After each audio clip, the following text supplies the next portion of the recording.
A random person, a sectarian, a hereditary collaborator, a sadist and a friend of Vladimir Putin. Today's episode of Look Up will be completely dedicated to him, Bashar al-Assad.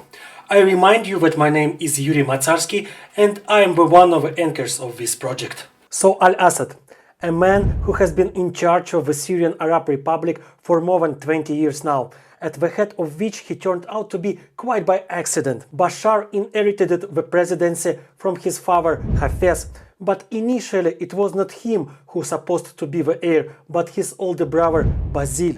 From childhood, this older brother was prepared for the presidency, taught in military schools, awarded with or without reasons.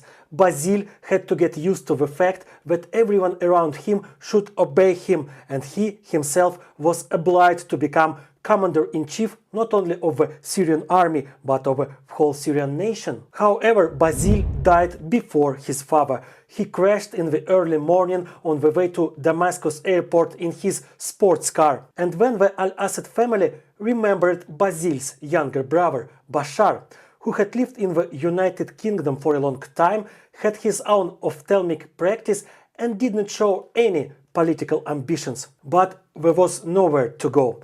The family decided for Bashar his fate and he obeyed. For him, the constitution was rewritten, reducing the minimum age of the president, and Bashar himself was sent to an accelerated course for military commanders. Tradition required that the head of the state should be an officer. In the year 2000, al-Hafez died and his youngest son took his place.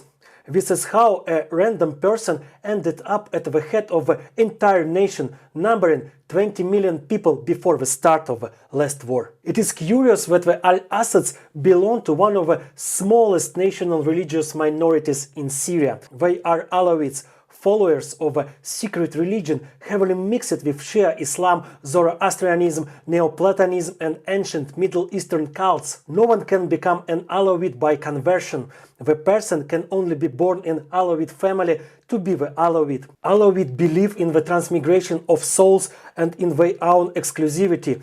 In their view, representatives of all other nations and religions are second-class people who have yet to be reborn as Alawites. Alawites, it seems, honor the Quran and call themselves Muslim, but at the same time they do not have haram and halal, forbidden and permitted. They do not limit themselves in food and drink, they do not go to Hajj to Mecca, they celebrate Christian holidays and, according to some rumors, even take communion with wine like Christians. Because of all of it, majority of the Muslims of the world, and Syria inclusive, consider the Alawites to be sectarians. In fact, they were treated as dangerous sectarians for centuries by almost all their neighbors. In the Arab caliphates and then in the Ottoman Empire, they were maximally limited in their rights. They could not take up arms, sell the food they had ground to non-Alawites, marry representatives of other religions, and even live in the same cities or villages with Muslims. The finest hour of the Alawites struck after the defeat of the Ottomans in the First World War and the division of their empire by the victorious powers. The French, who got Syria and Lebanon, decided that the recent outcasts, if given power and privileges, would become a reliable support for their regime. These outcasts will do anything to keep their privileges. Therefore, it was from the Alawites that the French began to train a new elite in Syria, army officers and government officials, and their choice was justified.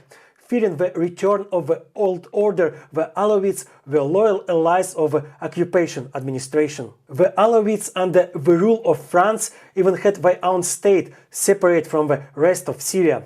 However, it did not last long, but it went down in history as an example of conciliation and collaborationism. Nobility of this state, sensing Syria's imminent independence, sent a petition to Paris with a request not to include the Alawite state in a Greater Syria, but to leave it as a protectorate of France. As you can see, the humiliating colonial status for this nobility was sweeter than independence.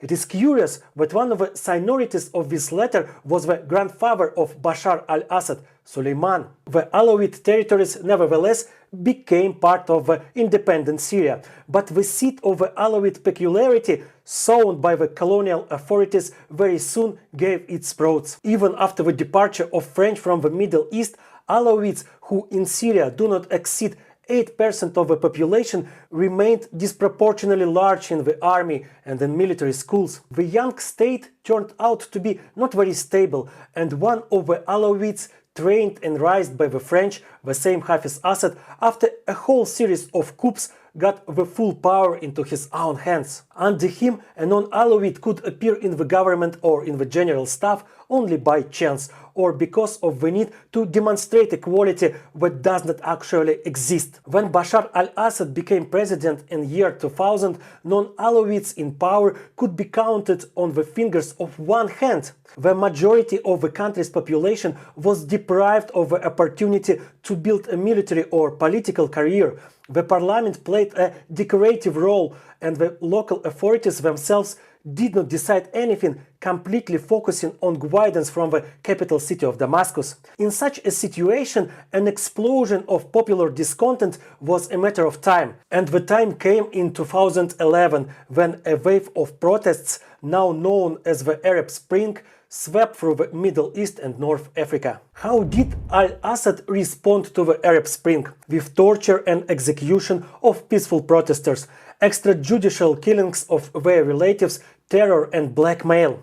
According to the testimonies of former employees of Syrian punitive organs who fled the country, orders to deal with the protesters in the most sadistic manner came from the most powerful people of the state, including probably the president himself. Speaking of sanctions against al-Assad and his regime, I was supposed to talk about them in the last program, but I just didn't have time. So the sanctions have cut off the Syrian banking system from the rest of the world. It is impossible to withdraw money from card there. You must go to the Lebanon and look for ATM there. No new cards are imported into the country, except for the terrible Iranian ones. Spotify, Apple Music and other online services are disabled there. Online stores do not deliver their goods to Syria.